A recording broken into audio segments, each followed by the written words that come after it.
Dans cette partie, on va voir le calque de réglage, courbe de transfert de dégradé. Alors ce calque de réglage, en fait, il va assigner une couleur à nos valeurs de gris, selon un dégradé. Donc si je clique ici pour modifier le dégradé, et que je clique sur le paramètre prédéfini qui va du noir au blanc, vous voyez qu'on se retrouve avec une image en noir et blanc. Pour bien comprendre le principe, je vais inverser les curseurs ici, donc je vais mettre le noir à droite et le blanc à gauche, et vous voyez qu'on se retrouve avec le même effet que si on avait fait un négatif.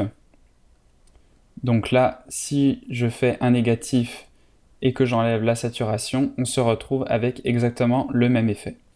Donc ce que ça fait en fait, c'est que pour chaque pixel, donc les pixels noirs ici, on va leur assigner une couleur blanche, puis les pixels blancs, on va leur assigner une couleur noire. Donc ça va avoir comme effet d'inverser notre image.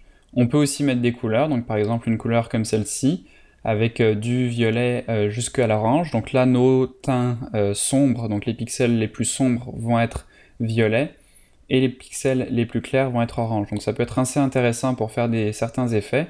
Là, je peux après jouer par exemple avec l'opacité, pour venir juste donner une petite teinte avec un espèce de filtre Instagram sur mon image. Je peux aussi utiliser des modes de fusion par exemple pour jouer avec les couleurs de mon image. Donc la courbe de transfert de dégradé, c'est vraiment un outil qui est assez intéressant pour venir appliquer des effets sur une image.